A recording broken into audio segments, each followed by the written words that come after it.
Hello, everybody. I am Jarrett Ross, the GeneaVlogger, and welcome to another GeneaVlogger live stream.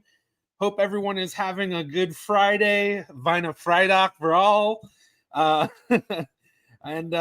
hopefully everyone's doing well. We've got a very interesting stream that we're going to be doing today. Probably going to be doing a little longer than an hour today. Later on in the stream, I will be joined by Cairenn Binder, who I discussed her post in my recent video discussing how Ancestry's new terms of service has made it so that basically it's banning all forensic genealogy. So she'll be joining us a little bit later, and we'll kind of dive into that. Before she joins, I figured we can just kind of talk about, investigative genetic genealogy as well as the larger forensic genealogy community around.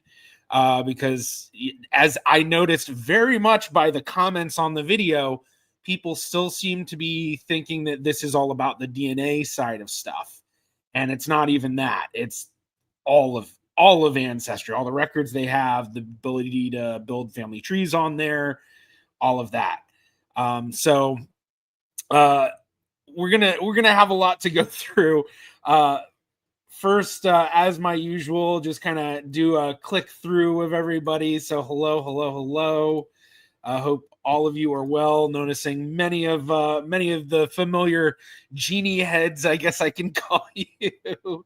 Better discuss my comment on the last video. Not sure what you're talking about, Maven. Too many comments for me to remember what everyone writes. Even the folks like you who I know. Well, I guess I don't know if I've ever met you in person, Maven, but I know you from this stream. So, all right. And hey, Jared, have you ever heard of Mark Humphrey's genealogy site? It has a lot of royal descents of famous people. I'm not familiar with Mark Humphrey's. So I don't know. But interesting, yeah. Interesting. Hello, Bervar. Oh, and you're in Zurich today. All right. Very cool. Mine was about how will they enforce their new rule on no investigative genealogy. Oh, okay, yeah. That'll definitely be something I imagine we will discuss today. One thing I should probably do is I should probably get the fade on the background, making it so I don't have such a halo around me. Maybe I think, is that better? That looks a good bit better. A little bit better. Un poquito. Un becha.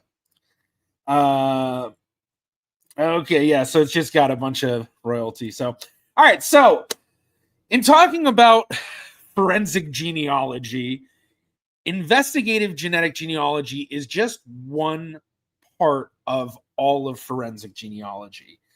And from the early years of investigative genetic genealogy, there was a lot of different forms of the use of the terms that people used. I don't know if that's kind of a weird way to put it, but anyway, there was basically a lot of people using different ways of describing investigative genetic genealogy, and a lot of people would just call it forensic genealogy. Eventually, a lot of people changed because they realized, oh yeah, there's a lot more to forensic genealogy than just investigative. So forensic genealogy is any use of genealogy for legal matters. So this encompasses all sorts of stuff. Heir research is a big thing. So, that property rights and mineral rights and, other stuff about who owns what based on the heir inheritance and all of that. Military repatriation. So, soldiers that died overseas and then are, need to be identified and then can be repatriated and then buried, and, their families can get closure. And then just any legal matter. So paternities, citizenships, anything that has to do with legal matters is under the umbrella of forensic genealogy. And included in that is the investigative genetic genealogy, which really, that is the big thing that everybody talks about today, because it is the thing that is completely changing the ability to identify unknown human remains and identify perpetrators of violent crimes. So, this is what the recent video from the other day has to do with in terms of Ancestry making it so that they're basically banning forensic genealogy. The way they word it is any sort, or why, actually, I should probably pull up the wording before I say exactly what they word it. But one of the terms they use is they use judicial proceedings. I don't know if they use the word any necessarily, but the thing about that is that it's so broad, because any sort of research may find its way into a court in front of a judge, and then you've got a judicial proceeding. And so it's like, okay, so if I built a bunch of family stuff for my family tree on Ancestry, and there were all these records, and then there was something going on where I wanted to utilize that for something legal for my family, that would be against their use according to no judicial proceeding, or at least the way that I would interpret it. So yeah, so very, very broad, unfortunately. And yeah, Eric, I'd be curious what CC Moore thinks of this change. I would too. I would love to get CC on here. I don't know if I've ever actually asked her if she wants to be on here. Years ago, I had asked her if she wanted to do a video on the channel, and she was like, "No, I just don't even have time." But I do have. There is one video I have with her in there. Recent one from Roots Tech recently. It's only, I think my members only have access. So if you want to see that video, get the member Patreon, either one. So yeah, so I guess I should also give a little bit of background in terms of my experience in the forensic genealogy world, and very specifically, I was in the investigative genetic genealogy world. And my experience is basically that in March of 2019, DNA Labs International hired me as a contracted genealogist. So I guess they didn't really hire me; they contracted me, and for a case. And so we were working that, and then eventually we hit a point where they said, "You know what? Would you like to be a part-time employee? Because we'd like to basically have you on as an employee." So then I took that in the summer, so it was only a couple of months, and then a couple of months after that, then it was like, okay, let's just make you full-time. So 2019, September or October, I think I became a full-time employee, and my position was lead investigative genetic genealogist at DNA Labs International. I think technically my name or my title was lead forensic genealogist, but I like to refer more to it as lead investigative genetic genealogist, partially for the reasons I mentioned earlier.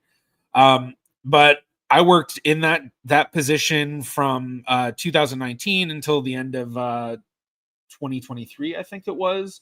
So it was like just because I'd started in March 2019 and I went to the end of 2023, I basically worked for just under 5 years with DNA Labs International.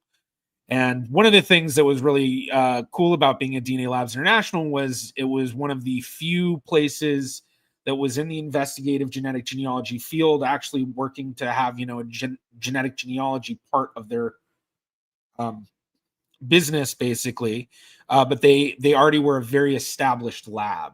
So they were the place that a lot of places went to get DNA extracted from whatever evidence they had. And so the process of investigative genetic genealogy is basically that you're taking evidence from a case, or if it's unknown human remains, something from the unknown human remains, usually teeth are one of the best things that have DNA because of the roots and all of that. And basically they then take that and extract the DNA.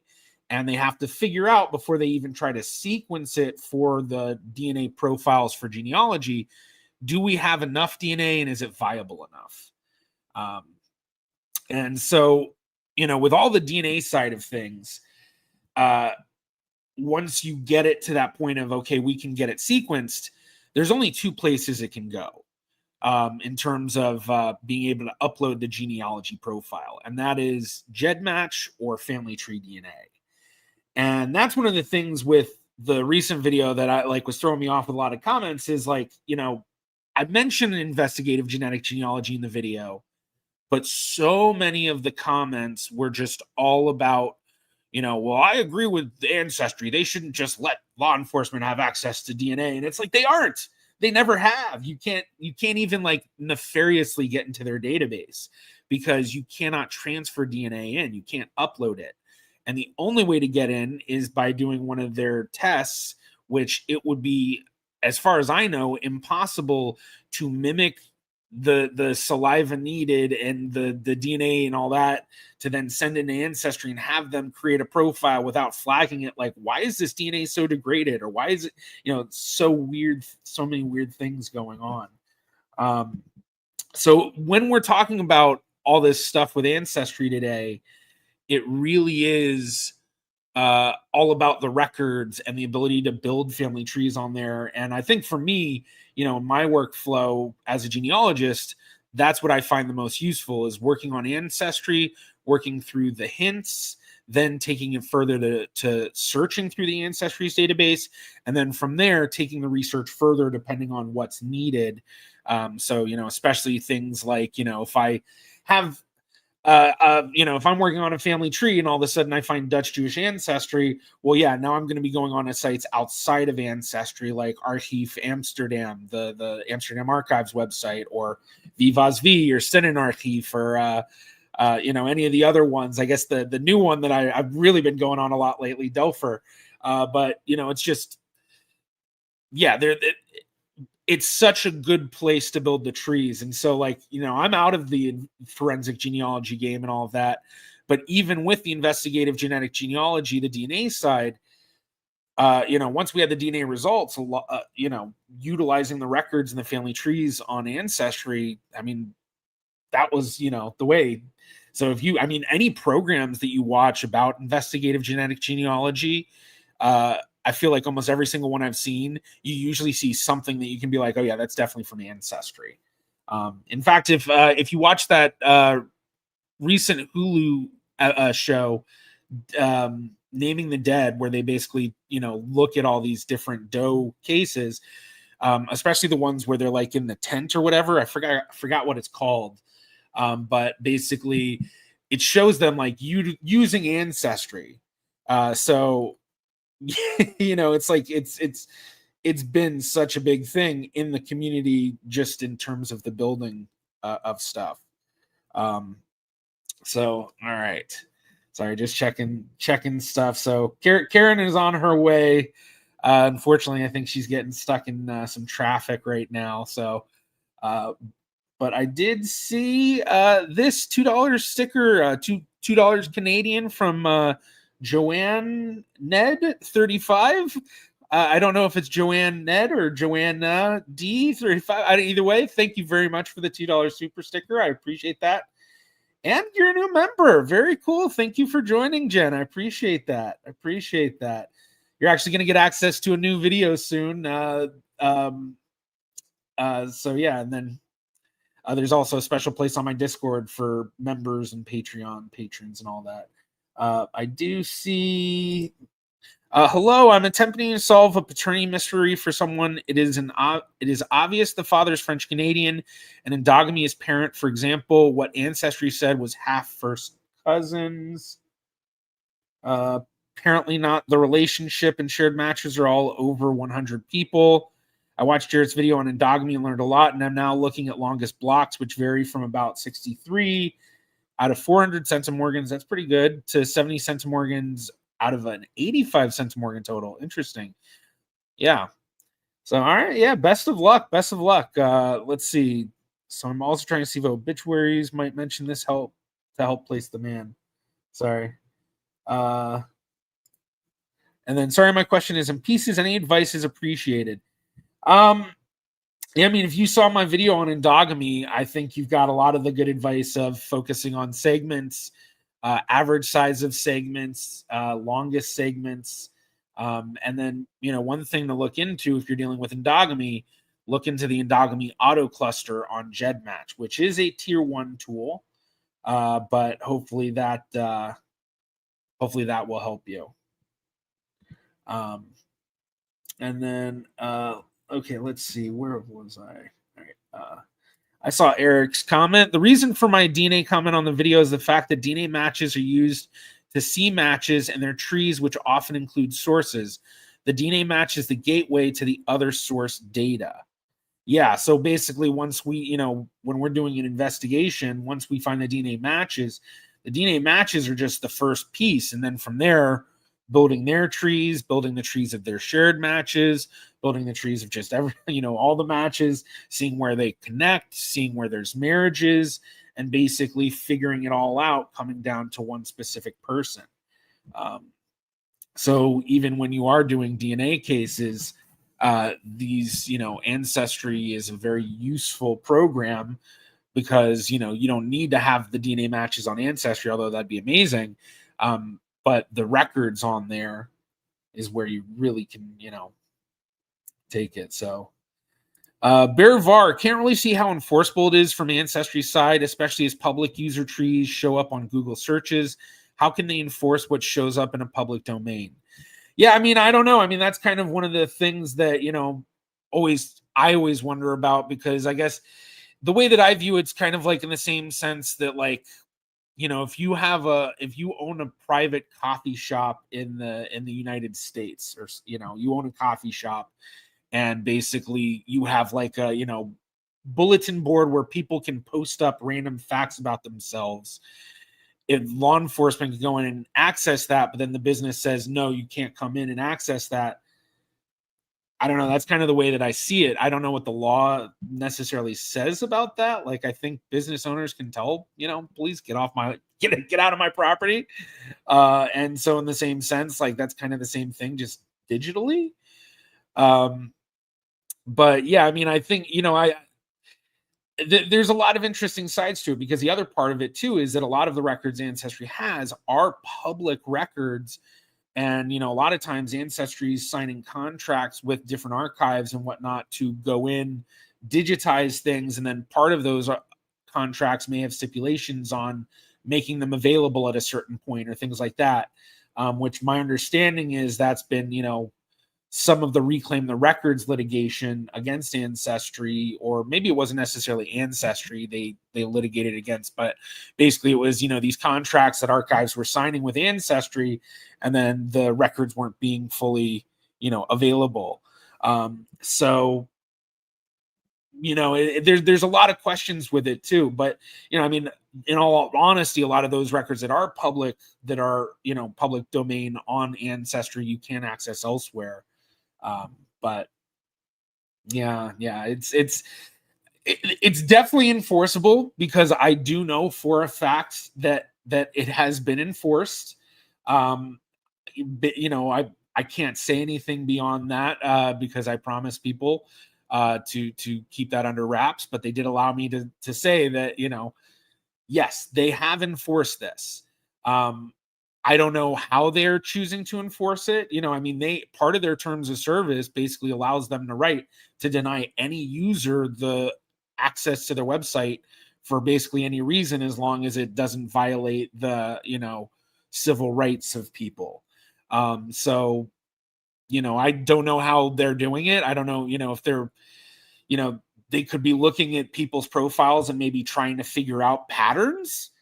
Maybe, I don't know. I think that'd be kind of difficult, because then they'd end up kicking out a lot of professional genealogists, because the work is the same. Like the work of a search angel, where they're helping adoptees, and they help out a lot of those adoptees. Well, they're gonna be doing a lot of the exact same type of work that someone doing investigative genetic genealogy is doing. And then if you're doing any sort of forensic genealogy, heir research, or anything like that, that looks very similar to other types of research, like what I've done, where it's community identifying living descendants of communities. So, like, my family comes from a community called the Alliance Colony in southern New Jersey. And so I've done a whole project where my whole thing has been to find as many descendants of the Alliance Colony and have them all join this Facebook group that I have. And it ended up leading to an actual in-person reunion there with 600 people. But that sort of research would look very similar if I was someone that was, doing heir research consistently and building all these family trees and then doing descendancy and stuff like that. So yeah, Eric, I see this, Eric, could they be using AI? Possibly. I would really hope not. That's the case. Or I really hope this is not the case. But one other way they could do it is maybe it's, once the court records are public, Ancestry might be able to access that. And maybe that's how they, if they find court records that show Ancestry was utilized, maybe that's how they do it. But, I don't know how they're necessarily enforcing it, but they definitely are. Definitely are. And Stokes Sherry came in a little late, but wouldn't this put the kibosh on adoptee research? I don't know, because it's a possibility, since, some adoptee research may require judicial a judicial hearing, I guess. I don't know. But, like, for certain records that are sealed for adoptees, you have to do, you have to basically, go and do go before a judge to get certain records unsealed. And so in those cases, what's the deal there? So I don't, most adoptee research, I don't think it would, because most adoptee research nowadays, I don't think requires that, because, in the past, before DNA, that was the way for adoptees. It was a lot of like trying to unseal their original birth certificates. And, up until recently, New York adoptees couldn't get their original birth certificates. And I think that was like 2018, 2019 that legislation went through and changed it. So yeah, it very well could be something that could, at the very least, cause issues for certain adoptee research cases. Berke Sulek, it is probably a dumb question, but I'm curious, if DNA companies are only testing very small percentage of our DNA, how can we say someone is a false match? So identifying a false match, I mean, it's unlikely in a regular DNA that you do, or a consumer grade DNA test, because when you do your DNA test through Ancestry, you're providing that DNA, and they're basically going to get a 99% or better call rate. So of all the DNA they're testing, which is only a small percentage of your entire genome, they're getting about 99% or better of that.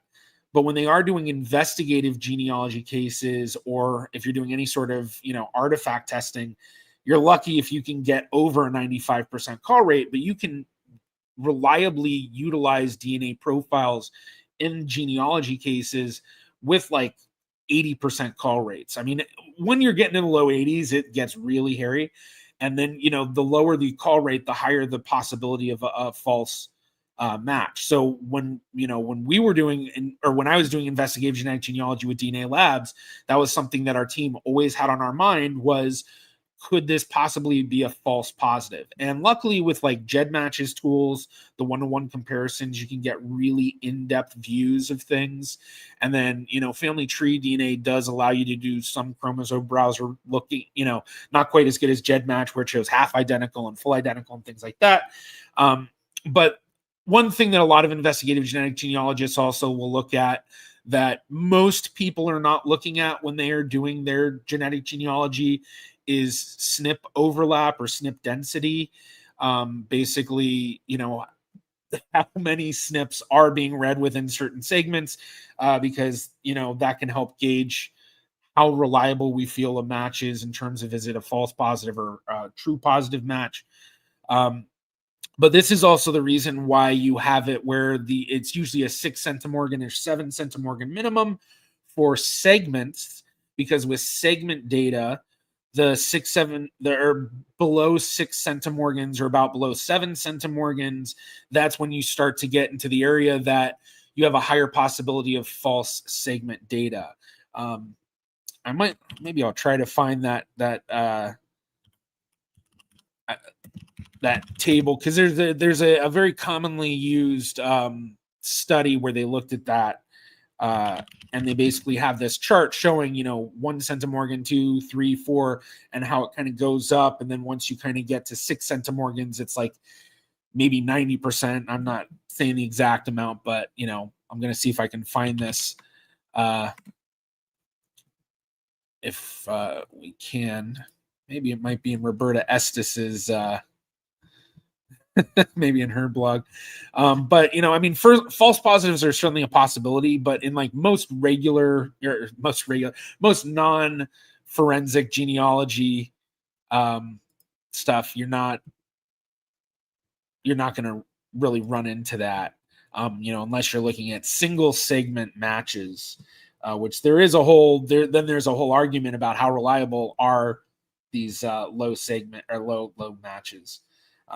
So, all right, kind of rambling now. I tried to find that article, but I'm going to end up just spending too much time. So if anyone else knows what I'm talking about, feel free to throw it into chat. Okay, let me read through. Okay. Stokes Sherry, but isn't adoptee research investigative? Well, so the wording they have isn't investigative. And actually, let me pull up the terms of service. It's probably not a bad idea.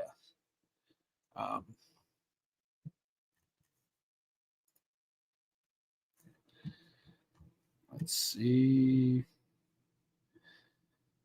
Terms and conditions.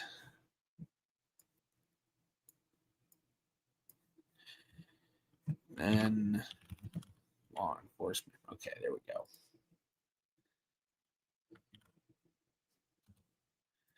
All right, so un momento, I'm going to share the screen. And for anyone in here wondering where Cairenn is, I should mention she should hopefully be getting on soon. I think I got a message. We should be looking hopefully in the next 15 minutes or so. So here we have Ancestry's terms of service, and this is what we are talking about basically. So not to use the services in connection with any law enforcement investigation or judicial proceeding. So even though adoptee research is investigative, it's not a law enforcement investigation. But the thing that makes it possible that certain adoptee research cases could be an issue is the judicial proceeding part. So, basically judicial proceeding, anytime you have to present before a judge. And in some adoptee cases, that is the case. If you're trying to get non-identifying papers or original birth certificates or things like that, that's not available everywhere in the US. It's a major issue for a lot of adoptees to get any paperwork on their family because of that. And so some do end up in front of a judge.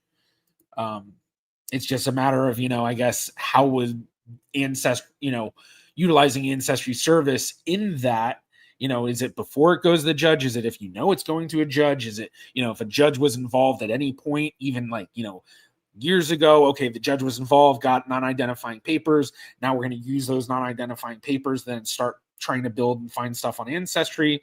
Is that an issue? So it's a very broad statement, which I'm sure, a big part of this is their terms of service are so that they can, have as best flexibility as possible to get at any issues that they have. But then there's that question of, well, when are they going to enforce it and how can they enforce it? And from my understanding of when they've enforced it, they are basically making it so they're just taking the profiles away and banning them. So basically the profiles, from my understanding, are no longer accessible. As to, I would imagine it's possible they could also do IP address bans, not too unsimilar to a lot of different websites. But then, probably easy to get around that with VPN or something, which I don't know how Ancestry is with people that use VPNs, because I know a lot of websites are not happy about people that use VPNs. So yeah. Okay. Yeah. Eldion, Illinois is one of those states. Yeah. So New York used to be. Actually, I did a video years ago about that, because there was a lot of people that thought that that whole law that New York ended up taking away, that it basically was like some conspiracy, and I'm trying to remember the name of. Basically, there was this woman that would steal babies. She would act as like a midwife, and then when a baby was born, she would tell the mothers that the baby died, and then actually the baby lived, and she just took the baby out back, and then had families that would pay to adopt the baby. And so the conspiracy basically was that the mayor of New York City at the time, he had adopted children. And so people thought that, oh, well, he has these adopted children. He had them adopted through that woman. And because she was, or because it was that was a scandal. And that video, I go into the research of, did that actually happen? Did that, did the kids come from this woman? Did they not?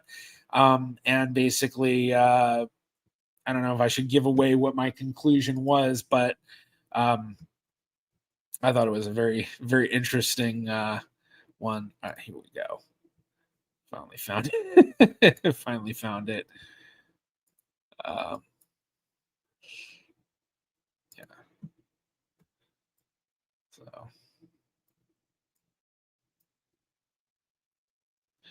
way back in the day. Gosh, it is loading so slow. That's a bad. All right. Yeah, was this law made to cover up the baby market, black market ring? So, yeah. All right. Here, I'm take this away. Getting distracted. All right. In case anyone does want to get that, watch that. And yes, you are correct. Georgia Tan. Georgia Tan, the infamous Georgia Tan. So, but don't go watch it now. Watch it after the stream. Watch it after the stream. So yeah. Okay, yeah, Ancestry works perfect on a VPN.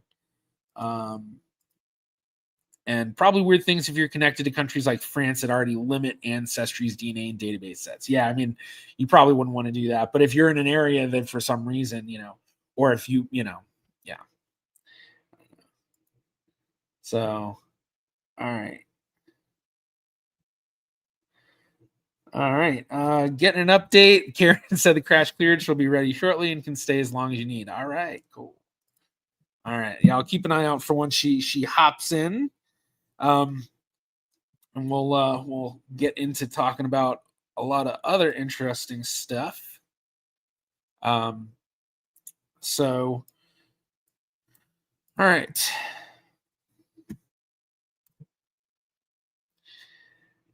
All right. Sorry. I had to close out so many windows. It's just like, yeah, let me clean this up a little bit. And what I'm actually going to do really quickly, I'm curious how many people had a chance to actually see the recent video. So I'm going to get a poll set up. It'll let me. It's taking a little minute. Yeah. Oh, that's why. Okay. We're going to go through a little hiccup in a second, everybody. So hopefully we last through it. I've realized why my computer's going slow.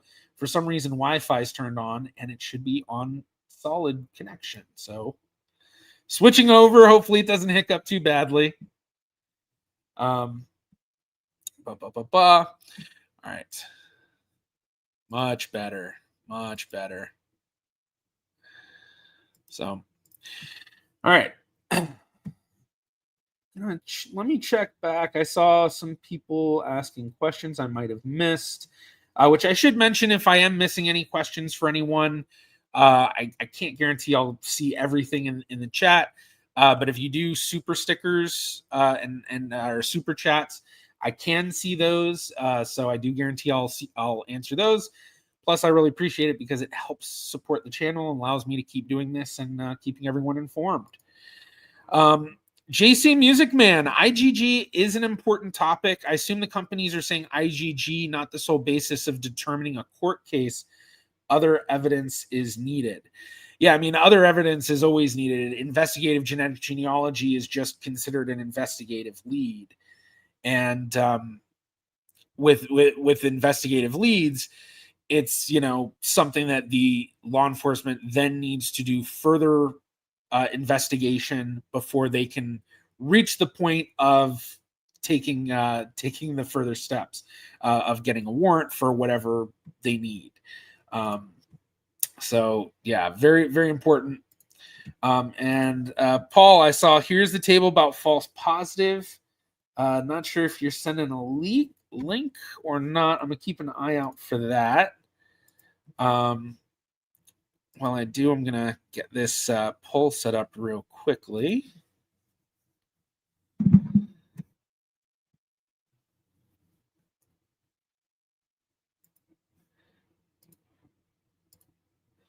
All right.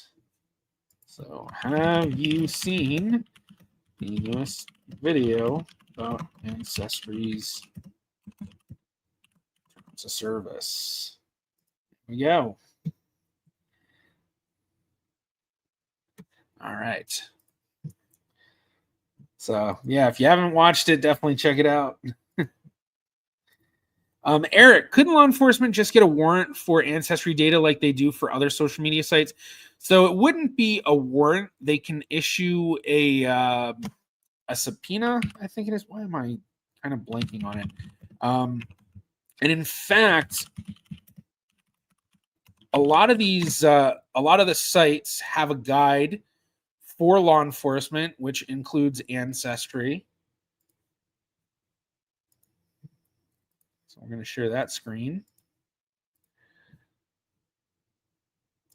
So here we go. We have the guide, Ancestry Guide for Law Enforcement. So this guide is intended for law enforcement authorities in the United States and around the world. I know that was one of the comments I got was, is this just the U.S.?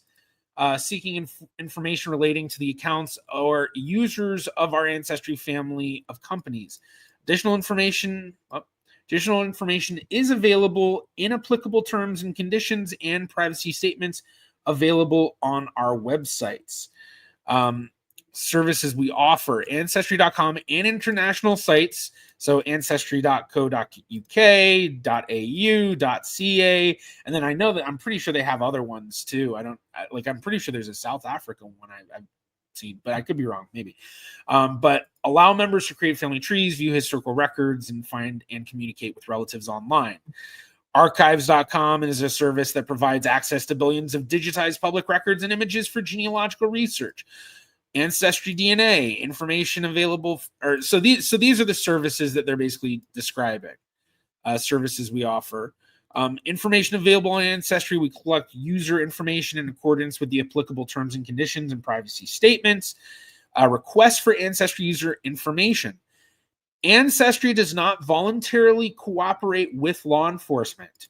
To provide our users with the greatest protection under the law, we require all government agencies seeking access to Ancestry's customers' data to follow valid legal process and do not allow law enforcement to use Ancestry's services to investigate crimes or to identify human remains. So here there's specifying that they aren't specifying the judicial, which I guess, I don't know, we'll see in a second. Maybe they do later down. But law enforcement requests outside the United States, depending on the jurisdiction of the requesting law enforcement agency, a mutual legal assistance treaty request or letter rogatory may be required to compel the disclosure of records. This is because our users' account data can only be accessed by Ancestry.com, Operations Incorporated, located in the United States, and Ancestry Ireland Unlimited Company, located in Ireland. International law enforcement authorities may also submit requests for emergency disclosure. We will provide responsive records in accordance with applicable law and with our policies, our policies. Just added that with just for fun. And so here we go. Law enforcement requests in the United States. Ancestry will release basic subscriber information as defined in 18 USC, all that stuff, about Ancestry users to law enforcement only in response to a valid trial, grand jury, or administrative subpoena. Ancestry will release additional account information or transactional information pertaining to an account, such as search terms, but not including the context of communications, only in response to a court order issued pursuant to 18 USC, blah, blah, blah. Contents of communications and any data relating to the DNA of an Ancestry user will be released only pursuant to a valid search warrant from a government agency with proper jurisdiction. If we receive a valid request under U.S. law to preserve records that constitute potentially relevant evidence in legal proceedings, we will preserve but not disclose a temporary snapshot of the relevant account records for 90 days pending service of valid legal process as described above. Now this I think is let's see. Okay, yeah. So I guess this is mostly for specific user information. How we respond to legal requests. Respect for the privacy and security of our users' account data drives our approach. When we receive a request, our team reviews it, makes sure it satisfies legal requirements and our policies. If we believe a request is overly broad, we will try to narrow it to the extent legally permitted. Then they have how to request the access, notifying users, and all of that. I did notice some questions that I thought were interesting. Let's see. Unique Blueberry. Which famous cold case would you like to be solved by genetic genealogy? The one that I've been always thought about was Jack the Ripper. The biggest reason just being because my family was in the East End of London at that time, and I have stories of my family being afraid to go out at night, especially the women, because of the murders.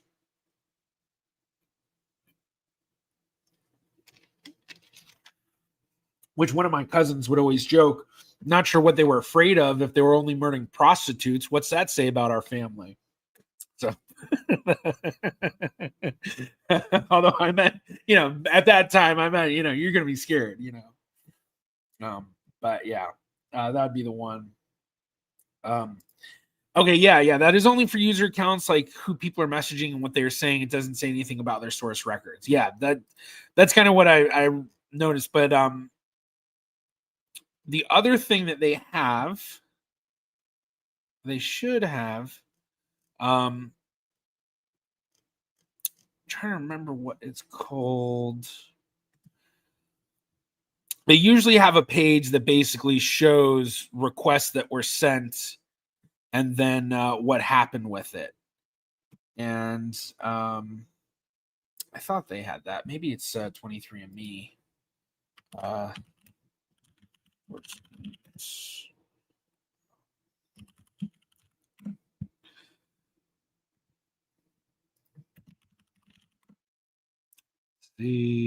Here we go. Transparency report. That's what I was looking for.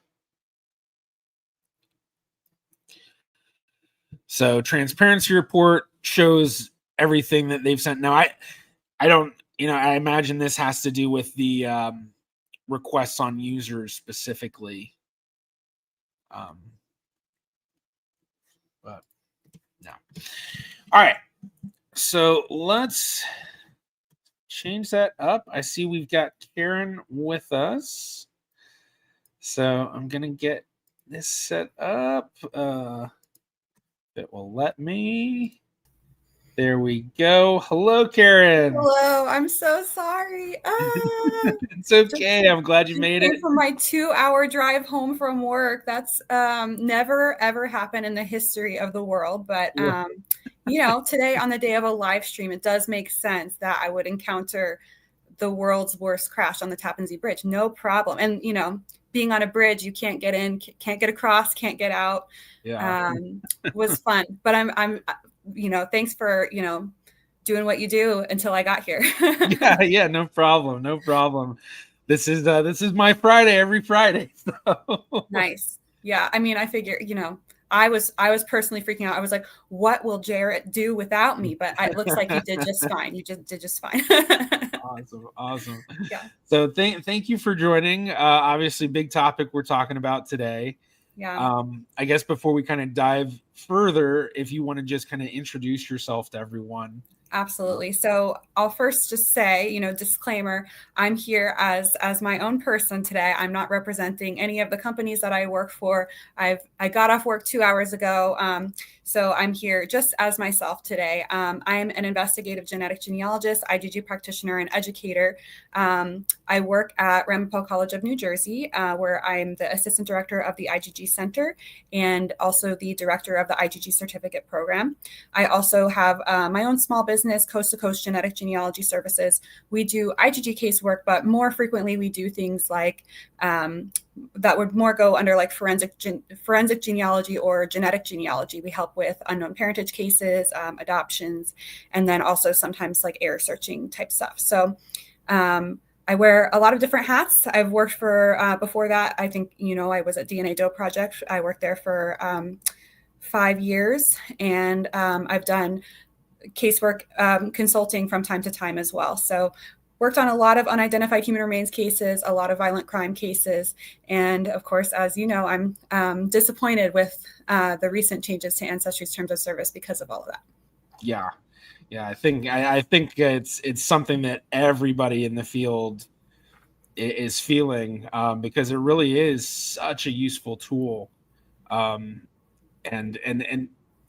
it's far beyond the DNA that everyone always kind of points to. It's the records, it's the ability to build on Ancestry, the collaboration tools on Ancestry, I think, are a big thing, especially for, teamwork, like is done with a lot of not just IgG cases, but forensic genealogy cases overall. Absolutely. So I know you had a couple of things that you had kind of said that you wanted to talk about. Yeah. So I kind of actually had the list on the side, so I wasn't sure if you wanted to kind of. Well, I thought I have some questions for you that, I already know the answer to these questions that, but since you were an IgG practitioner before, can you tell me, these are like, I know what the answer is going to be. Okay. Did you ever see any of the DNA matches that you would work on in order to figure out your suspect or your unidentified remains? Did you ever see the DNA sequence of those matches? No. Okay. Did you ever see their medical problems as a result of looking at their DNA? No, me neither. And these are some of the things that people get really concerned about. I think when you hear, I think that it could be very easy for somebody that is a genetic privacy advocate, which is a great thing to have in this world, a genetic privacy advocate. You might think like, okay, well, Ancestry is doing the right thing because they're preventing us from looking at people's DNA. But I'm at least not here to talk about DNA today. I'm here to talk about genealogical records, which Ancestry holds a lot of. So that's the part that I think, I think most reasonable people could agree that public records access is important. So that's the main thing that I kind of want to talk about today. Yeah.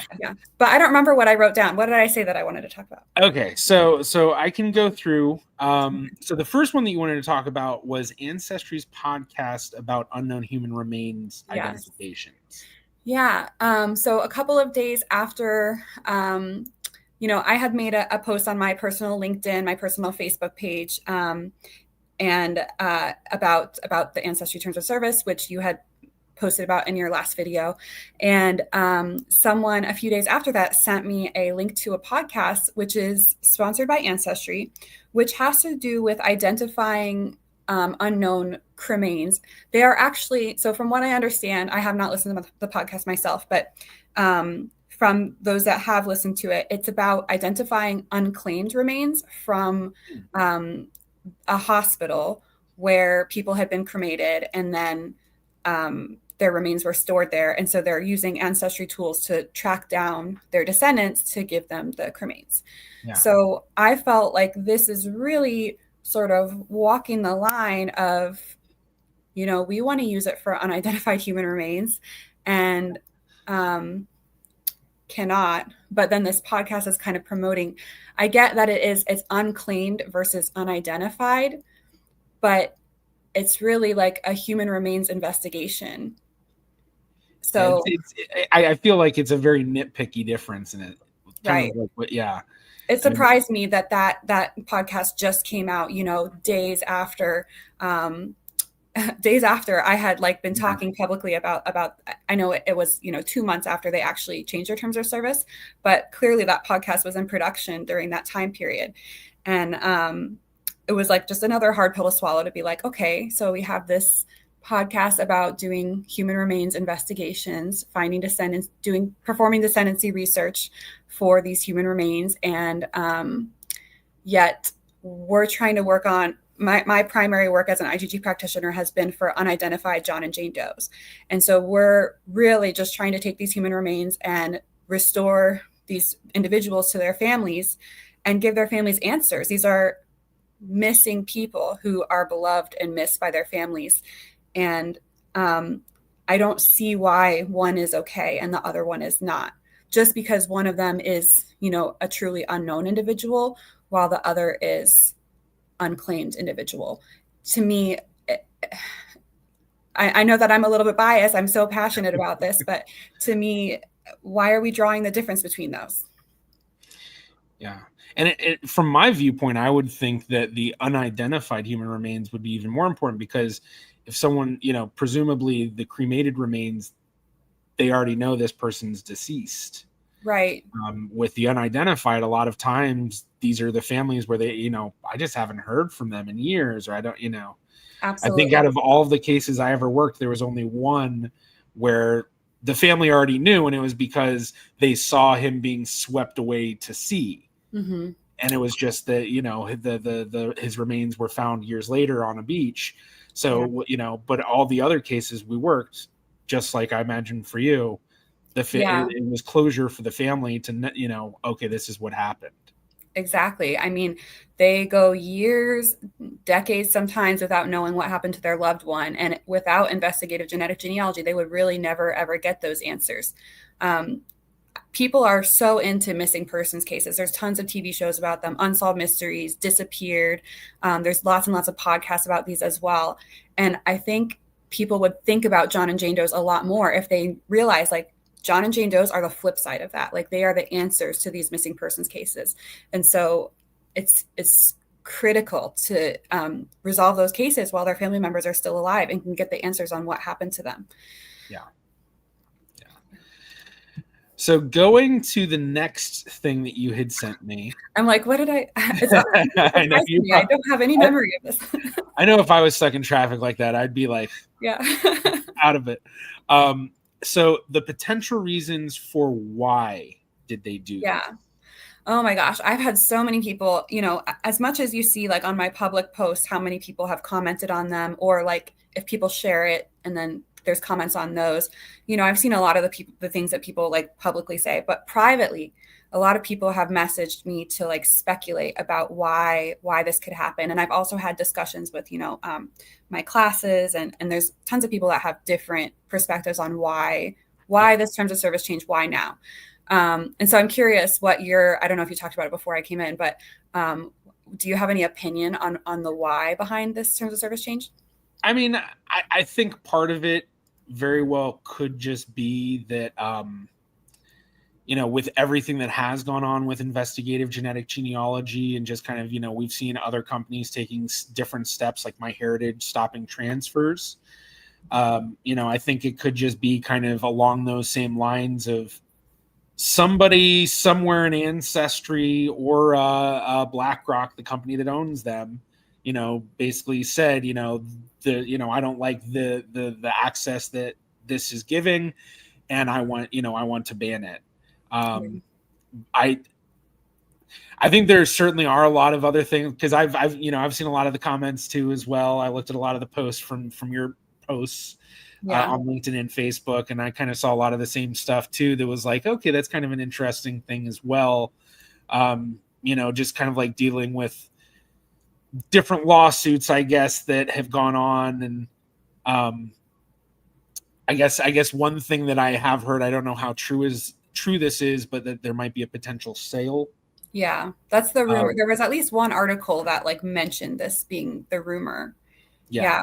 I agree with all of those being part of it. I mean, I've also seen people call it a CYA policy, and I'm not going to say the words because I don't know if this is like a 13 plus YouTube channel or, but and so, I mean, because there's also, it wasn't just like the stuff they added about law enforcement. There was also some information in there, or some terms of service changes relating to like paternity.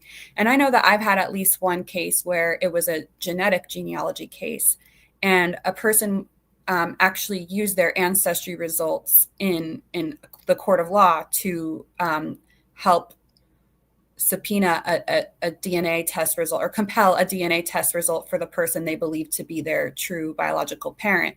Mm-hmm. And so maybe, I mean, this is all just speculation, but like maybe Ancestry doesn't just want to be named in court cases at all. Maybe they don't want their name coming up all the time in these different court cases, whether it's, I mean, if you were putting yourself as a family company, and then what's coming up in your family company is crimes getting solved, and people finding out about their biological parents not being who they thought they were, maybe that doesn't look good for your family company, maybe, but I don't feel that way about it. So that's what I can't understand, like being behind the scenes there and being like, well, that looks bad, because to me, it's all unlocking family mysteries, It's all so important. Yeah. I mean, having experienced some people in just the general genetic genealogy community, and, I feel like the way that some people have viewed IgG has been, to me, illogical. I can very much understand a lot of arguments against certain IgG practices.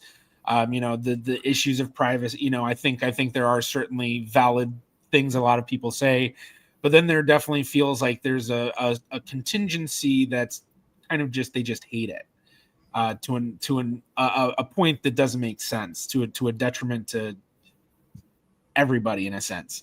And so it's, you have to wonder, or at least I have to wonder, is anyone in the company of Ancestry or any, BlackRock, along those lines. Along those lines. So yeah, that's an I mean, I've told you before, like there's some people I just won't argue with, because like I'm never going to win the argument with them. Like we're standing on two different points facing away from each other, and I'm never going to see what they see, and they're never going to see what I see. And so there's just no point in arguing about it. But I would like to think that, and this is me just, I guess, being naive or something like that, that I would think that the majority of people, we already know from science, from surveys that have been conducted by scholars, that the public is overwhelmingly supportive of IgG, more than 90% in most types of cases, particularly with violent crimes like homicide and rape, and with unidentified human remains cases. It's other types of cases where people are more iffy on whether or not they support it. But with the public being so overwhelmingly supportive, even if there was one person that was maybe arguing against it, I would think that most people would be like, oh, but like, look at all these cases, look at all these people that are being brought home to their families. And also, when you think about things like the borderlands, tons and tons and tons of human remains, like about a quarter of the human remains in our country are in those borderland states of California, Arizona, New Mexico, Texas.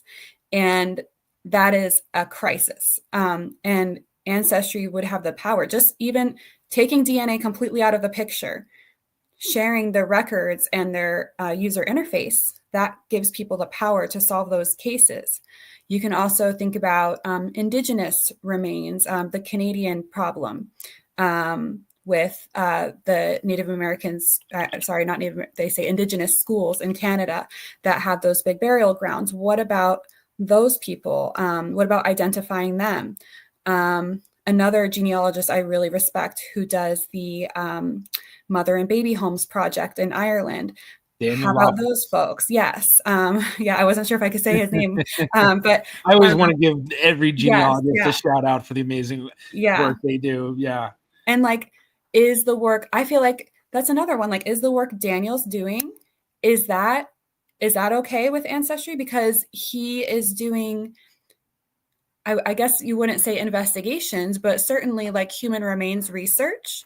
If you're using Ancestry for that, is that okay?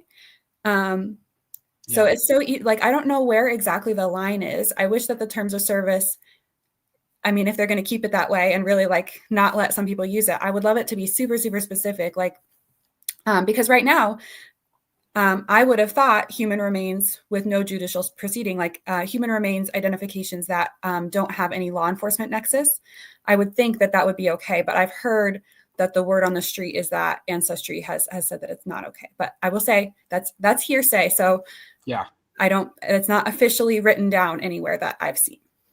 Yeah, and I think that's a big thing with it too, is what you're saying about it being so broad.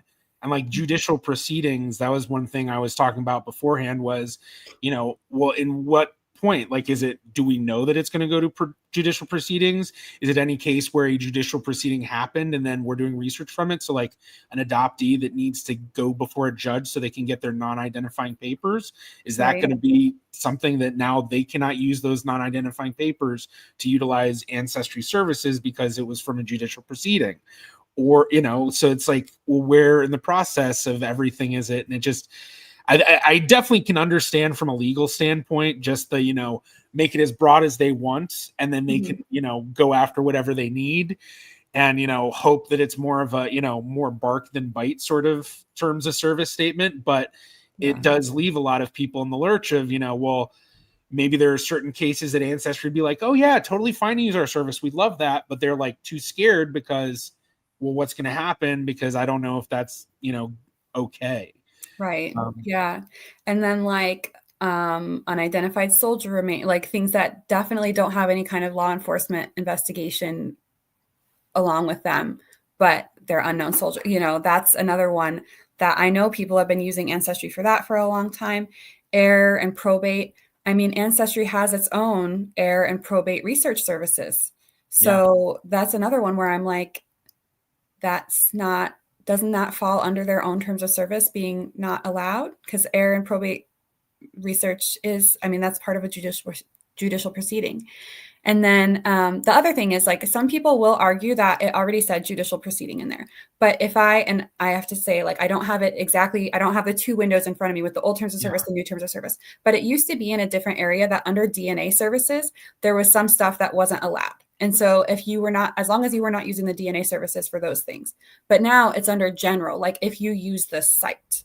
So so all of those things are covered now as the site instead of just under the DNA part. Yeah. So actually, I think I still have it pulled up under the Ancestry. Let's see. There we go. So the Ancestry guide services we offer, and basically everything that encompasses. And so, so what you're talking about is now it's going from DNA specifically to now it's everything. Find a Grave, Fold 3, archives.com, building family trees on Ancestry, accessing the records on Ancestry, etc. Yeah. So, and that, I talked about that in my original post, so I know you covered it in the last video, but like for me to not be able to use the Find a Grave stuff that I source, that just like feels like an extra kick to me, because I've been a Find a Grave volunteer for years, and I'll go and I haven't done it in a while, but I used to do like local grave requests from time to time, and now I'm like banned in my job from using the services, including the records that I put in there. So I have to laugh to keep from crying. Sorry. Yeah. No, it's definitely. I think it's taking a step back from all the amazing things that have been going on. And I said this in the video, but in my mind, when it comes to all umbrellas of forensic genealogy, it is the most practical use of genealogy. Beyond that, with search angels and things like that, that is obviously very meaningful, but most genealogy that people are doing just for fun, it's a luxury. Yeah. But this is the one place where it's far beyond a luxury. This is an actual practical, real world changing tool. Yeah. And, that's where I think I would love it if Ancestry, like I do know that in the beginning, like it was a very, like, I guess, ragtag. We were all a startup. Like IGG was a startup itself. And I still remember like my first IGG boss. I don't want to say people's names in case they don't want to be mentioned, but I do remember when she said to me, like, we were a fun startup, but now it's time to get more serious. And so we had to begin sort of like professionalizing our, policies and procedures, and coming up with standard operating procedures so that in case something gets subpoenaed in the future, we have to have discovery and make sure that we were doing things by the book. And of course, like, I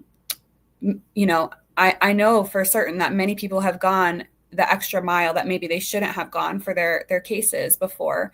And then like we also have, bickering and arguments sometimes in the field. But, if Ancestry would just like play ball with IGG practitioners and perhaps, put in a set of guidelines that are specific to people that are working on law enforcement cases or forensic genealogy cases. I don't want people to think I'm forgetting about forensic genealogy, meaning heir, probate, unidentified soldier remains, and oil and mineral rights, all that stuff, because that's all under here too in my interpretation of the new terms of service. So maybe we operate in a special platform the way that, we have GEDmatch and GEDmatch Pro. Maybe we have to pay more money to access things. Maybe they don't want us to use their user interface with the tree building, but they want us to use only the records. I think that IGG practitioners would be happy to, come along for that ride in exchange for the public records. And, they are public records. So, yeah. Yeah. Now speaking of that, the third point that you had sent me. Okay. And I won't say all of it. I'll just mention that it has to do with the comments that you saw on Blue Sky. Yes. Yeah. Okay. Okay. This came into my brain a second ago too. Yeah. When I was so I will just say, I mean, I think that and I know that like some people do have a misunderstanding about how IGG works. And so if you were actually in it, kind of seeing how we build the trees, it is very much genealogy. Like it's some DNA stuff, but it's very much genealogy. We're trying to see how trees connect together and then find how they connect and then find their descendants that could be the person that's our unknown subject. But I had seen some comments saying like, this will be great because now there will be oversight for police, which that's also kind of a misconception because there's not that many police currently that do IGG. It's a lot of practitioners that are maybe hired by police, but maybe 50-50 right now. Yeah. Anyway, so it said like now police will have to go through a process to get these records, and then there will be a record of it. So basically, what I infer from what they were saying is that if I'm working on an IGG case, I'm like looking at the genetic match list and GEDmatch for the subject. I see match one's name is Jane Smith. Okay, now I'm the police. I'm going down to the courthouse to get a birth record for Jane Smith so that I can get her two parents' names. Come back, put it in my computer, I guess, and then go back and, get another record for Jane Smith's parents to connect them to the grandparents. First of all, that would be the most inefficient thing I've ever heard of. Yeah. what will really be done in real life is using other repositories. So, Family Search is still currently okay to use for IGG practitioners. Yeah. Facebook, like social media in general, a Google search, like there's a lot of other stuff, records repositories that are online, like California Birth Index or recorded documents in county recorders' offices. There's still a lot that we can access online, and there's absolutely no record other than like the search on your computer. Yeah. It's not like we're going out and like now that we can't use Ancestry, we'll file a subpoena for every single record that we need, so that exactly what we were searching for.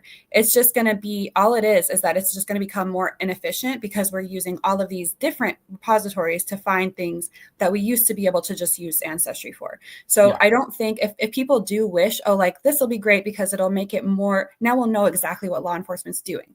I don't think that they're going to get their wish because it's just not, that's just not how it's going to work. And honestly, I think that most likely, not me, but I just think that probably a lot of people are still going to be using Ancestry.com because there's probably a lot of people that think like, how will they know? Yeah. And that's been a question that I've seen in today on the stream. We've had a few people ask that in chat. And I think maybe this is what Maven had asked earlier, was basically how are they going to know and how are they going to enforce it, which I do know that they are enforcing it. Yeah. And so, it really is a question of, well, what are they choosing? And, hopefully they're not using some sort of AI system, but even if not an AI system, are they looking for patterns? Are they, what are they looking for? Are they looking for actual, okay, we found court records. It says this genealogist used Ancestry, they're gone, or, and I mean, their terms of service make it so that they can deny anybody access to their services as long as it doesn't violate civil rights. Yeah. So that is a really common area of speculation. And I really don't know the answer. I only know based on what I hear through the grapevine. And so my belief about how they will enforce it is at least partially by email addresses that are associated with accounts. So for example, if a company they knew is associated with investigative genetic genealogy, perhaps like searching for that company, or Okay. or perhaps like searching for a particular email extension, you know, how like some people have .org, .com. Right. So that could be another thing. That's pure, everything I'm saying that I'm Yeah. clarifying, it's pure speculation all the time. I also imagine that like if somebody came across, I don't think that anybody is building, you know, family trees that are public that say like 1975 murder family tree. But if they were, like somebody could probably report the account too. So I imagine that would be it. But I just don't, I think that we have no way of knowing. But I do know there's been more than one person, more than one IgG practitioner, more than one organization that have had their accounts removed. So, which I did. I just saw this comment pop up from Sharon, and so yes, the answer is they are totally banning their accounts. Yeah. Yep. So, yeah, absolutely. So, and then somebody said, yeah, I see the comment that says, if we make genealogists protected class, we can claim this as a violation of civil rights. Interesting legal argument. I do know of a person that is an attorney who had like looked at this from all the different legal, and they had posted publicly about this, but they said that this is definitely, since Ancestry is a private company, there's no way this is not a free speech violation. But I do think like, I'm not a state legislator, but if I were a state legislator, I would be so mad right now. I would be like, hey, I live in New York. I'd be like, my department, NYPD, solves cold cases with genealogy. And we have all of our records searchable in your index. We take it away. I would be mad about it if I were a state legislator. And that's, I think that's one of the actions that people can take too, is communicating with your local press, with your local and state agencies, even federal, with your legislators, both state and federal and municipal. And then, there's probably somebody that's associated with Ancestry that's watching this right now. And so, I hope that they will give some thought to not only families of the missing who are absolutely devastated, waiting for their loved ones to return, and who are overwhelmingly thankful when we do return the names of their John and Jane Does and restore their identities to their loved ones. And then also victims of violent crime who there's nobody around to advocate for them. It is not fair. They lost their own voice through murder in many cases, but we can still be here to get justice for them. And all we need is access to these public genealogical records to do that. And I think hitting on your point that you made earlier as well, that it would be very beneficial for Ancestry to come to the table, meet with forensic genealogists of all types, and work to make a system that allows us the access while still giving the privacy and comfort that they want for their other users. Because I think that the majority of their users would agree to those uses. But even if it's not, the family trees, the public records and all this, the things like that. And I would see it at, so many headlines that Ancestry could utilize of, our system helps solve this this mystery, this real world thing. Use our service to solve your own family mysteries. I mean, it's, it's the perfect. Yeah. Oh my gosh. That ad would go so hard. They always do the Christmas ads right now too. That always like they've had lots of ads that make me cry. And like, when I think about, I was in the TV show Naming the Dead from when I was with DNA Doe Project. That show makes you cry. And it's just like, you have to be ready to watch it because it's so heart-wrenching. But, those moments, imagine if it said along the bottom, like, brought to you by Ancestry, and which, it's not like, we only use Ancestry to solve cases before this. Of course, GEDmatch and Family Tree DNA and, Family Search and all these different things that we use to solve cases. But imagine if they did have that headline, like it really is. And then like helping out with these things that are for minority populations, indigenous remains. That is is a huge area that like needs to be addressed, and they could help with that. Unidentified remains in the borderlands, that's another one. Yeah. These are all even like people that are separated by war. I mean, I think that you know Adina Newman, the Holocaust Reunion Project. Yes. Not forensic genealogy, but this is another thing, a great use of Ancestry for something magnificent. Yeah, I mean, there really is so much going on in the genetic genealogy community and the genealogy community as a whole that is so amazing. And this is another part that's just amazing. I feel like I'm repeating so many things that we've kind of already said. Well, but it really is something that, I'll repeat it until I'm blue in the face. And I'll also say, like, I don't have to be at the table for these discussions. Like, I know that I feel like I tend to come off as like an extra spicy personality sometimes. Like maybe I'm too advocate-y. I know that's not a word, but like a little bit too much. Like maybe they think, like, if you think that I'm the extreme IgG practitioner and somebody else is extreme genetic privacy advocate, like, although I'm not talking about genetic privacy, I'm talking about just genealogy records.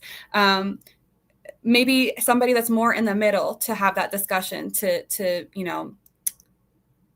it doesn't have to be me at the table. It's just that like give IgG practitioners a chance to advocate for this need. Yeah, no, I mean, I think just any reaching out that they can do to anyone in the, just to come up with something, because I think there are a lot of practitioners who could represent well. I don't think it should be me necessarily. I've been out of the field for a little bit. Yeah, so it's hopefully they will do something, change their mind, make it somewhat accessible. Luckily in the meantime, there are ways to go around it. It makes it so much slower of a process, and it's not quite as efficient overall for the workflow. Yeah. Luckily, I mean, I do think that some good and innovation will come of it. At my, in my practice, I've been working with a developer to help build a nice tree building software. Oh, nice. That I think will be, the thing is, like with Ancestry, you get records integration. So you're never going to have that if you're doing something that's outside of Ancestry. But something that is very, very good that's purpose-built for investigative genetic genealogy and for genetic genealogy. I was thinking about adoptions as well when I was, helping the developer. And so that will be a good thing that perhaps comes out of this, is that there's something, kind of like when GEDmatch Pro, they made a law enforcement database. And now I feel so much more warm towards that company, because they were like, you know what, let's make something that's for law enforcement so that we can really show our users, both law enforcement and the consumer side, that this is a place where law enforcement conducts business and we have tools that are made for them. Like, I feel like it's a very transparent thing to have that. And so there is good that can still come out of this, even through the frustration that, it's been. And for the students that are in my class, like, I feel like it was a good introduction to, like, okay, sometimes you got to swivel, pivot. They were saying that a lot, because they did, have to turn things around and do things a different way, but it's still able to be done. Like, I have not, and Ramapo, one of my workplaces, has solved 2 cases since this terms of service change happened without Ancestry. So the goods can still come. It's just going to be not as easy and straightforward as it was when we had access to Ancestry. Yeah, that is a good point. Hopefully some good tools get built out of this. And, I know that is one thing that I saw a lot of comments of, what about, investigators coming up with their own sort of websites or systems or things like that. And I know that some of the companies in the field have gone through steps to do certain things. More than anything, I think creating their own DNA databases that people can upload to. Yeah. DNA Justice is like DNA Justice. I know they're not going to change their terms of service to say it's not for law enforcement, because it was made for law enforcement. So, like, What are they going to do? in fact, if anybody's listening right now, you haven't uploaded your DNA profile to DNA Justice and you're okay with doing so, that is a great database to help grow, because it's kind of our fail-safe. We hope to, I mean, I'm not part of it, but we IgG practitioners in general hope to get that database to a large enough volume of users that it's a useful database for us to put IgG profiles into. Yeah. Yeah. And then I just saw this comment pop up too, which is another good example, 911 victims who haven't been identified yet. Yeah. Hi, Michelle. Yes. Absolutely. That's another one. Those remains are really, really hard to identify from what I've heard. And so it's been speculated that SNP testing will be the key to sort of get those identifications finally through the door. And SNP testing usually goes hand in hand with genetic genealogy. So that's another one that's huge. I also saw the comment two above that one. Does this terms of service specifically say that it's for personal accounts or user profiles? So one thing that I want to actually mention is that I've heard a lot of people speculate that if you had library edition of Ancestry, that it wouldn't be the same. But if you look at the library edition of Ancestry terms of service, it does come with like fewer tools. It doesn't have the user interface for building trees, but it has the exact same terms of service. It says all of this stuff about judicial proceedings, no law enforcement. It says all of that same stuff in the library edition terms of service. So it's for institutions as well. And then I saw this comment from JC Music Man. CoDIS is the National DNA Identification Database. And yes, that is correct. But the DNA in CoDIS is not the same DNA that we are utilizing for genetic genealogy.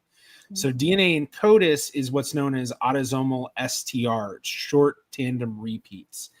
The DNA that we're utilizing in genetic genealogy is what's known as autosomal SNP testing, single nucleotide polymorphisms. And I'm not going to get into the nitty gritty about the differences necessarily. It's basically just different ways of looking at the DNA. One is looking at sequences of the DNA because they repeat. So you see it, ACT, ACT, ACT. And then the other one is looking at very specific spots in the genome where we expect a possible variation. And so this is a common misconception when people hear about DNA and investigation. And I think when I saw Law and Order SVU, the first time they did an episode mentioning IgG, he was like, so I decided to take the test and I uploaded it. And then it was like, I got the hit. And it's like, that does not work that way. That'd be so great. The process of getting a DNA profile sequence for autosomal STRs is a much lower threshold than the process to get an autosomal SNP test. Yeah. And that's actually one of the biggest difficulties with doing a lot of these cases is getting viable results that you have enough of a read. Yeah. You can actually work. I tell people that it's like STR testing is like a photo that you took on your Samsung flip phone in 2006. And then a SNP test is like an HD photo that you took on your iPhone. What number are we up to? iPhone 20 or something now. And so they don't communicate with each other. So if you take your Samsung flip phone photo and you zoom it in and you zoom it in and you zoom it in, you're never going to get the quality that you have in your iPhone photo. It doesn't matter. You can't just click and go enhance.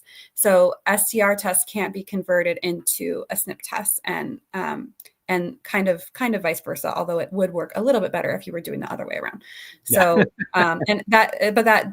like the kids that I talk to these days, they don't know what a Samsung flip phone is in 2006. So I got to come up with a new reference. And then I saw, there we go. It'd be great if DNA Justice could offer a tree building platform. We'd know it wasn't going anywhere. Yeah, absolutely.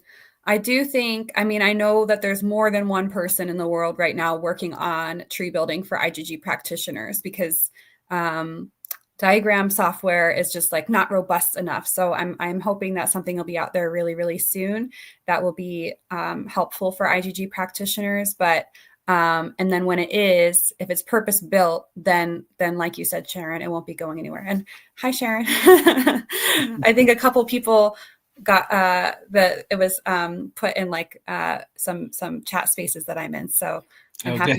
happy to see some friends in the comments. I've noticed a few folks from the industry that I don't always see in the stream. So I know I saw Paul Baltzer in here. Oh, hi, Paul. So I don't know if he's and I still saw in Joan Hanlon too. Joan, hi. Yeah, a lot of our colleagues in here. Yeah.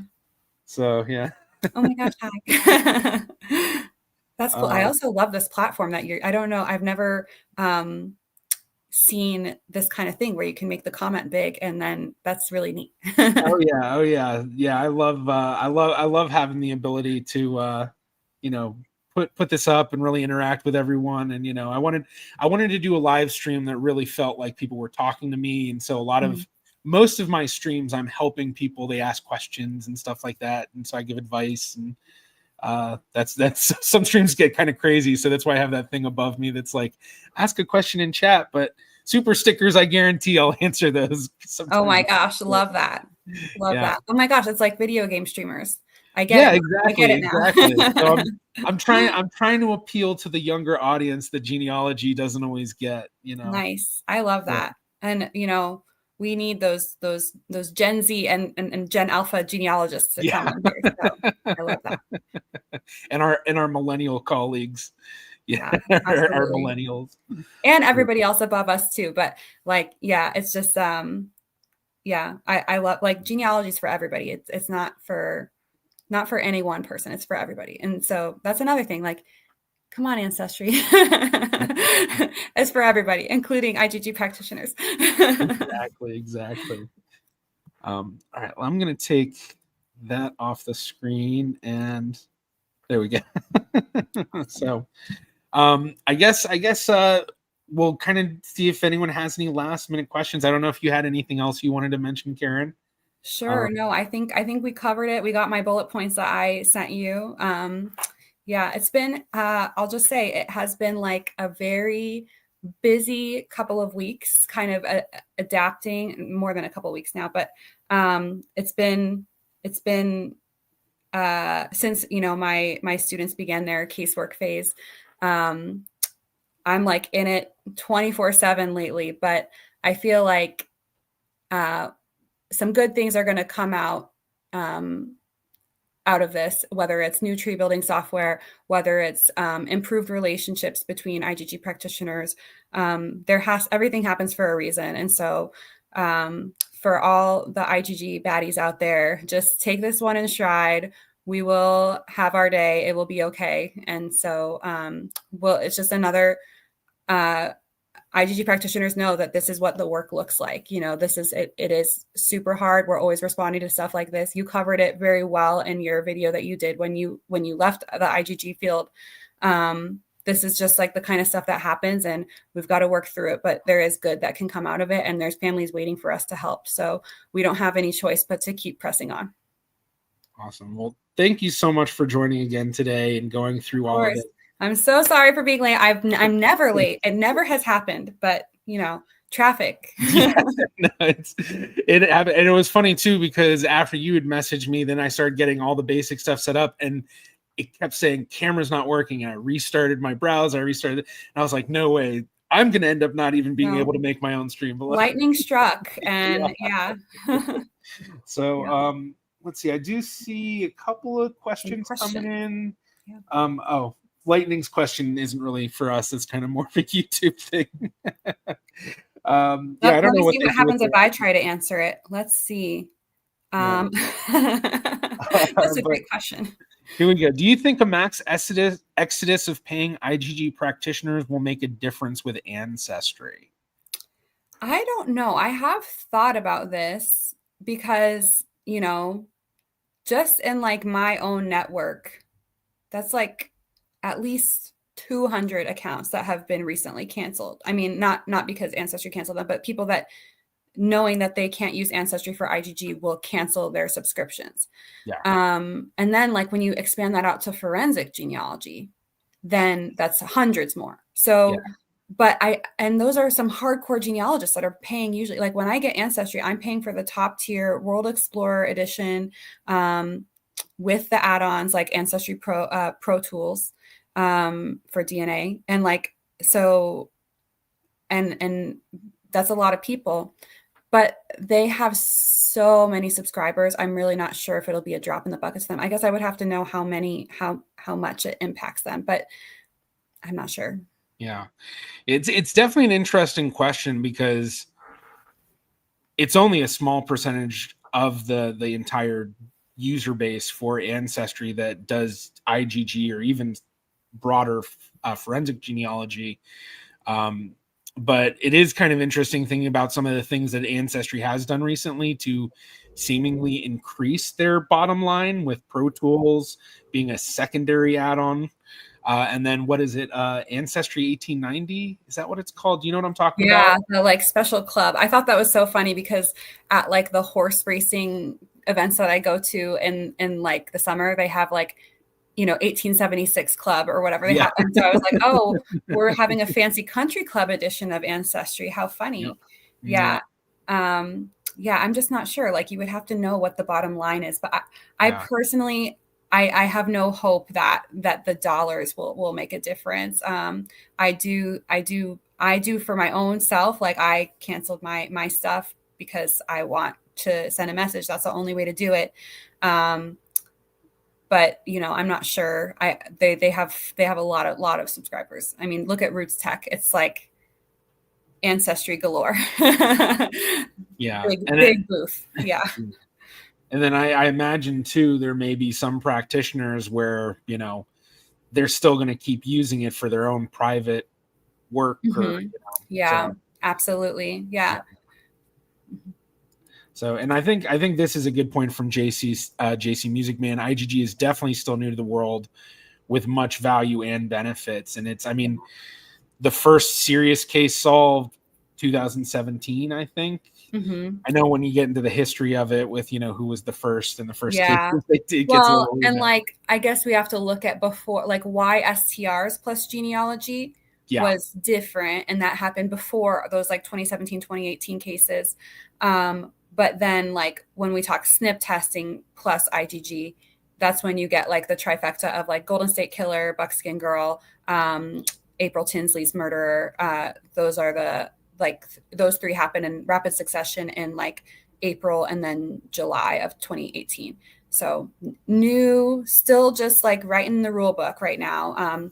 We built the plane as we flew it, and now we're still putting together some pieces of the plane. But like JC says, this is the biggest game changer in cold case investigation and hot case investigation, violent crime investigation, since DNA itself. So we've got a lot of work to do out there. And then I answered this one before, but I guess Unique Blueberry wants to see what your thought is. What cold case would you like to be solved? There's one that is, and I know it's in good hands. I was at DNA Doe Project when this case began being worked, the case of Tempe Girl. And so Tempe Girl is a Jane Doe. She's of Latin American descent, and she died of an overdose around 2004, and her remains were dumped in an area where it was the place that I worked at the time. And so I would really like to see that one solved. But it's challenging because of the Latin American ancestry. Another one is, this is not really a cold case with a DNA aspect, but Robert Fisher, who's a fugitive out of Arizona, he murdered his family and then has been on the run ever since. I would love to see him caught. He was on the FBI most wanted list for years, and I think he's not on it now, but he still needs to be caught for sure. And then another question from JC. I'm still an IgG noob. What could you do before they change the terms of service? Yeah, so I feel like you should ask 5 IgG practitioners this question to get the answer. In my opinion, and only my opinion, this is not the opinion of anybody that I work for, it's just my opinion, the terms of service were broad enough that it did not specifically ban any law enforcement investigations from using the tree building or records services. So in my opinion, you could look at records on Ancestry. You could build trees on Ancestry. You could look at public member trees on Ancestry. So you know how people share their family tree. You could do all of that. And in my opinion, I just want to say again, it's just only my opinion. I hope Jarrett's opinion too. Was that your opinion before the terms of Yeah, service? I mean, that was my opinion as well. It was that we had the access to use those services in that research. Yeah. So, and then to the person who asked Tempe, AZ, yes, Tempe, Arizona. I'm from Arizona originally, and that's both of the cases that I just talked about are both Arizona cases. I'm from Scottsdale originally, and so that's where I want to see so many cases solved. And Arizona has a lot of unidentified human remains cases. Yeah. I recently just visited there for the first time ever. Oh, really? Did you go to Scottsdale?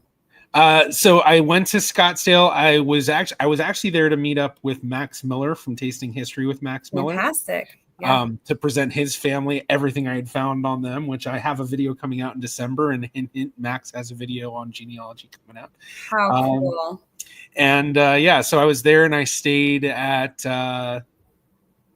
something Hills, Tapatio Hills. I can't remember. It was like north of Scottsdale. Okay, nice.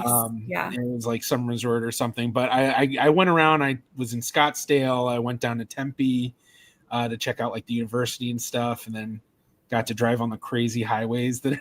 Yeah. Oh, that's nothing. Like I'm refreshed when I go to an Arizona. You should try. Yeah. You should try going between New Jersey and New York right now. It's not fun. Yeah. Yeah. You have firsthand experience just a few hours ago from that. Yeah. But I do know what you mean though, because the highways are all stacked on top of each other. So you've got like 5 overpasses kind of going on top of each other. Yeah. It's amazing. When I first moved out there in 1997, none of that was there. We did not have those highways the way that they exist today. And then it got built up so fast. Crazy. Yeah. It's definitely a interesting area to be for a ginger. Oh yeah. You gotta so spread out, very few trees, you know. Yeah, desert. You gotta be the spray, and you just gotta like spray your whole body down with it. Like I feel like when I'm in LA and like Southern California, it's like so many more, you know, palm trees and stuff, and so much more shade. You might encounter a tree, and in Arizona, you're not going to encounter a tree. Well, I did learn about the rock gardens there, so that was nice. Yeah, that was funny. Just seeing all the houses, like, oh, I guess that's instead of a lawn. Yeah, it's saves water. I honestly I judge people that grow grass out there because I'm like, why are you trying to grow grass? Like, why did you move out here if you're trying to grow grass? Yeah. Sorry if anybody does. I feel like I have to be extra cautious. If anybody's watching this stream and you have grass in the Southwest, I'm sorry for judging you. All right. Well, I think with that, we'll end the stream. Thank you everybody for joining. Cairenn, thank you especially for joining and talking with us. Yeah, happy to do it. For everybody, streaming every Friday, 4 p.m. Eastern time. So hopefully I'll see a bunch of you next week as well. And if you have not gone and seen the main video yet that we're kind of talking about here, which 40% of you said that you haven't, ending that poll now. So 40% of you should go see it. And also, I'm going to put in the chat another video to see the one about Georgia Tan, the illegal black market baby seller who, did she cause the New York adoptee law or did she not? I don't know. You'll have to watch and see. So thank you, everybody. Hopefully you have a wonderful weekend. I'll see you next Friday. Bye, everyone. Thank you.